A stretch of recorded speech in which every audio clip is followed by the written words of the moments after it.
Hello, friends. I'm Olivia. I live with my mother. Her job didn't provide a good income, so we barely had enough for food, let alone new clothes or anything else enjoyable within our means. One evening at dinner, my mother was extremely joyful. Olivia, I have great news. Our lives are about to change soon. What's happening, Mom? I met the man of my dreams, handsome, intelligent, wealthy, and most importantly, he loves me very much. That was the most wonderful news I had ever heard. It had always been my wish to see my mother happy, and it was very rare to see her smile. At school, a new student joined our class. Welcome, Adam. He will be in your class from now on. Wow! Did he live in a garbage dump? It was mean, of course, but his clothes were very damaged and worn out, and he also had dark circles under his eyes, indicating severe malnutrition. Everyone laughed, but he sat silently in his chair. In the cafeteria, I saw Adam counting his money. I knew he didn't have enough money to buy a full meal, and I was right because he only bought the cheapest sandwich and sat away from everyone. Hello, you're Adam, right? Yes. I'm Olivia. Do you want to have some fruit? I shared my meal with Adam, and we had lunch and talked a little, and we became friends. Adam was very kind and polite. When I returned home, my mother was looking in the mirror and getting ready to go out. Wow, a new dress. Where did you get this, Mom? I told you our lives would change, my dear. I'm going out with George tonight. You can eat without me, all right? I think there's some food in the fridge. I opened the fridge and was shocked to see a lot of food. We never cooked this much even on holidays and occasions. That made me realize that our lives were indeed going to change. Things were going as usual at school, but when Miss Lammis, our class teacher, entered, she said, "We're organizing a trip to the mountain. Is anyone interested?" I really wanted to go, but the ticket price was $50, and I knew we couldn't afford it. So I didn't care, but when the class ended, I felt a little sad. Hello, honey, why are you sad? I'm fine, Mom. Come on, change your clothes. We've been invited to dinner. That will surely lift your spirits. Oh, wonderful. Who invited us? It's a surprise. You've been getting a lot of surprises these days. We got dressed and took a taxi when the car arrived in an upscale neighborhood. I couldn't stop myself from looking at those wonderful houses around us. We stopped in front of one of them. What a beautiful house. If only I could live here. My mother smiled mysteriously, and then a man walked towards us. Good evening, my dear. Apparently, this is the George my mother was talking about. Hello, you must be Olivia. Nice to meet you.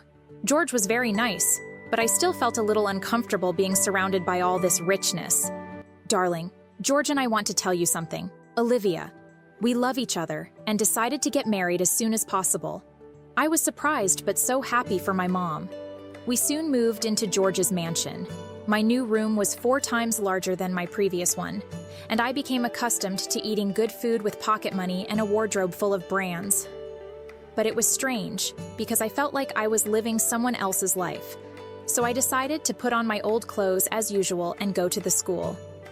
One day, when I returned, I heard my stepfather, George, speaking in a sharp tone. Honey, I don't want Olivia to go to school in these rags. My mother looked desperate when she looked at me. I'm sorry, George, but I can't get used to all this luxury. It's easier for me to live modestly. You're embarrassing me. What will people think? Relax, my love. Olivia will soon get used to this lifestyle and will dress according to her new condition. Isn't it, my love? Yes, I think so.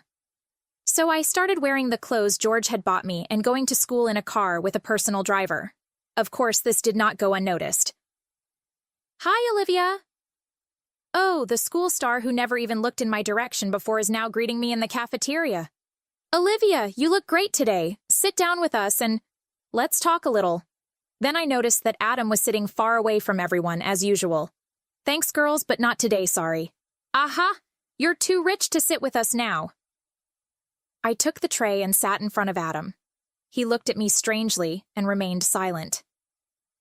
I see you bought the cheapest sandwich. Why are you even eating in the school cafeteria and not in a fancy restaurant? I was confused. Is Adam jealous? Then I sighed and decided to tell him the truth. As you know, Adam, a luxurious life is not for me. I endure all this for my mother. I feel that she truly loves her husband. He is a rich man and wants me to act accordingly. But to be honest, I would really like to go back to my old life with my mother. Now I feel like there is a gap between us. I understand this very well, as my father is a very wealthy man. Wow, I wasn't expecting this, but why does you look like this? I had a fight with him and he was sure that I wouldn't be able to live without his money. He said, "You will come crawling, but I will kick you out." I got a job, rented a room, moved to a regular school, and did all that to prove to my father that I didn't need his money to survive. I was very moved to hear Adam's story. It must have been tough to hear that from his father. I couldn't stop thinking about him on my way home. When I arrived, I found myself facing a very horrific scene. "You must do everything the way I want. Don't forget that I am the one who meets your and your daughter's needs." It seems that George and my mother were quarreling. "George, listen. No, you listen. I'm the one making money here, so you have to listen to me. Do you understand? Otherwise, you are free to leave." It turned out that my stepdad was trying to make her feel guilt for being poor. My mother ran to her room crying. I got very angry, and I will not allow anyone to treat my mother this way. So I decided to talk to her as soon as possible. I knocked on her room door. "Mom, this is me." My mother opened the door and tried to pretend that everything was okay. "Hello, my love. I didn't even know you came home. How was your day?" "Mom, I heard everything." "What are you talking about?" "Mom, you will never be happy with someone who insults you and forces you to change the way you live and behave." My mother started crying and told me she was doing this for me. At first, George was very nice and did everything a perfect husband would do. I thought I had finally found the man who would give me and my daughter the life we deserve. But once we moved into his mansion, George became a different person. "Mom, I would rather live in our little house and spend evenings with you than listen to this fool who only loves his money." My mother was surprised when she learned that I did not like our new life. So when George started insulting her again, she said, "George, we need to separate. I want a divorce." We left and closed the door. And that was the end of our comfortable life. I felt happy to return to my small room without any effort. But everyone at school immediately noticed that I had become poor again. "Olivia, where is your wonderful car and personal driver? It seems the rich man kicked your mother out and now she's homeless again." Adam suddenly jumped at that idiot and defended me. "Leave Olivia alone or she'll deal with me." He was so angry that these idiots ran away. "Thank you for defending me." "There is no need to thank me. You are my friend and I hate bullies." "Adam, how about having dinner with us?" "I would really love to.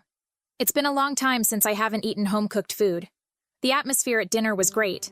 We laughed and talked like a real family. "Adam, you are persistent. Few people your age would try to live independently. It must be very difficult. I will not lie to you. Things are not always easy, but I will not give up. I'm so happy that you transferred to our school and we became friends." Suddenly, the doorbell rang. It was George, my stepfather, and he was laden with gifts and lots of roses. "My love, I feel miserable without you, so let's start over." My mother hesitated a little. Suddenly, George noticed Adam's jacket and asked, "Do you have guests?" "Hello, George. This is Adam, my classmate." They looked at each other without saying anything. "What's going on? Do you know each other?" "Unfortunately, yes, this is my disrespectful son." "You have to go home immediately. You look like a beggar." "What if one of my acquaintances sees you?" "I want them to know that your son cannot bear to hear your countless criticisms. He even prefers to live in poverty." They were very angry with each other.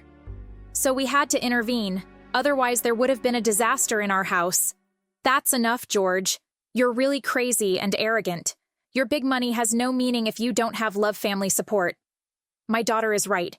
You will never be happy until you realize that." My stepfather left and closed the door angrily. My mother told Adam he could live with us and he agreed. He soon found a better job than distributing leaflets on the street. Meanwhile, my mother finally got a job that matched her studies not far from home. We bought new clothes and started renovating our apartment, and we were very happy. Because I was 16 years old, I decided to help my family as well by working as a waitress in a cafe. We were having dinner together when the doorbell rang. It was George again, but he wasn't laden with gifts and flowers. He looked helpless and sad. I saw you spending time together. You really seemed like a real family. I had never experienced this before, and I realized that my money does not and will not bring me happiness. My dear son, my beloved wife, and you, Olivia.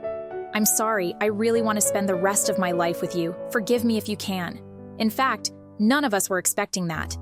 Do you think Adam and Mom should forgive George and give him a second chance? Tell me in the comments.